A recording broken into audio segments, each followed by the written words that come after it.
সাকিব যে মুহূর্তে সিদ্ধান্ত নিয়েছে ও আর খেলবে না টি-20, আমার মনে হয় আমাদের সামনেই ভাবতে হবে, পিছনে আর না। হতে পারে যে ও থাকলে ভালো হতো, কিন্তু সেই চিন্তাতে ধরে আঁকড়ে ধরে রাখি আমরা, সামনে এগোনোটা মুশকিল হবে। তার জায়গায় যে আসবে আমাদের উচিত হবে তাকে সাহস যোগানো, সে যেন সাকিবের অভাবটা পূরণ করতে পারে, বা পুরো দল মিলে যেন সাকিবের অভাবটা পূরণ করতে পারে, সেদিকে আমাদের ফোকাস করা উচিত হবে। এটা এটা মনে হয় সবচাইতে বেশি ভোগাবে নির্বাচকদের, কারণ এতদিন তারা যেভাবে দল নির্বাচন করতে অভ্যস্ত, তার থেকে বেরিয়ে আসতে হবে তাদেরকে। সো হয়তো আমরা একটা বলার কম নিয়ে খেলবো, কিংবা একটা ব্যাটার কম নিয়ে খেলবো, এটার সাথে অভ্যস্ত হতে একটু সময় লাগবে, বাট হতে হবে।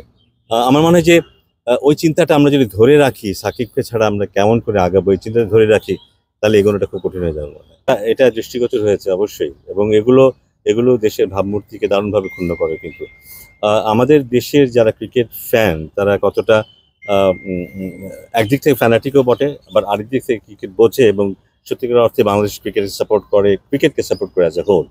এবং সেখানে বোধহয় আমাদের সম্পর্কে একটা ভুল ধারণা জন্মাতে পারে কিন্তু বাইরের মানুষের, যেটা জন্য মোটেই ভালো না। সো ক্রিকেট শুধু একটা খেলা না, এটা দিয়ে পুরো একটা দেশকে রিফ্লেক্ট করে। কিন্তু শুধু খেলোয়াড় যারা খেলে তারা না, যারা খেলা দেখে, যারা খেলা অনুসরণ করে, যারা লিখে, সাংবাদিক বলি, বা সব ক্ষেত্রে মানুষই কিন্তু এটাকে এটাকে প্রজেক্ট করে। তো ওখানে এরকম একটা ঘটনা, আমরা হয়তো বিচ্ছিন্ন ঘটনা বলে এটাকে পাশ কাটিয়ে যেতে পারি, কিন্তু আমার কাছে মনে হয় না এটা বিচ্ছিন্ন ঘটনা।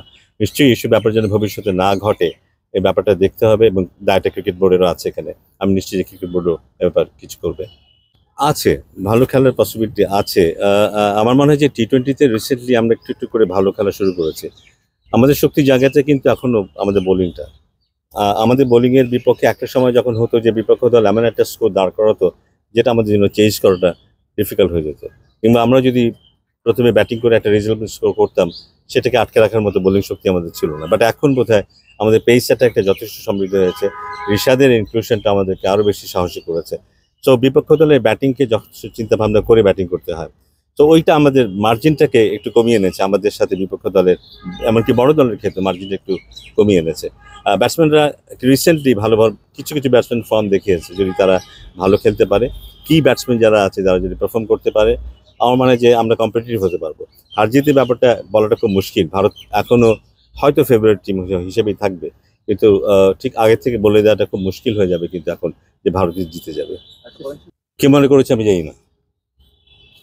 আমি আবারও বলি, এগুলো মানে সাকিবের রিপ্লেসমেন্টটা আমরা যদি ওইভাবে ধরে নিই, কেউ একদিন একটা 100 মেরেছে, কেউ একদিন 5 উইকেট পেয়েছে, তার পরের দিনে ধরে নিই হ্যাঁ পেয়ে গেছি রেখা, ব্যাপারটা এত সহজ না। হ্যাঁ, একজন একজন জ্যাক ক্যালিস হওয়া, একজন সাকিব আল হাসান হওয়া, একজন আয়ান বোথম হওয়া এত সহজ ব্যাপার নয়। সো আমরা ধরে নিই যে একজন এরকম করেছে বলেই তা নয়। আমি জানি না সাকিবের জায়গায় সাকিবের পাশেও দাঁড়াতে পারবে কিনা, বাট আমার মনে হয় এই মুহূর্তে ও একটা অপশন, যাকে নিয়ে আমরা হয়তো ভাবতে পারি কিছুটা হলেও ওই রোলটা প্লে করতে পারবে।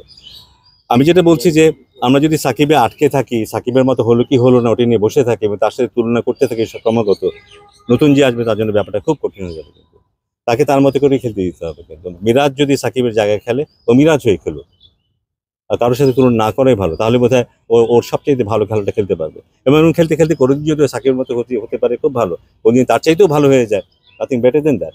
বাট এখন ওকে মিরাজের মতোই খেলতে দেওয়া উচিত।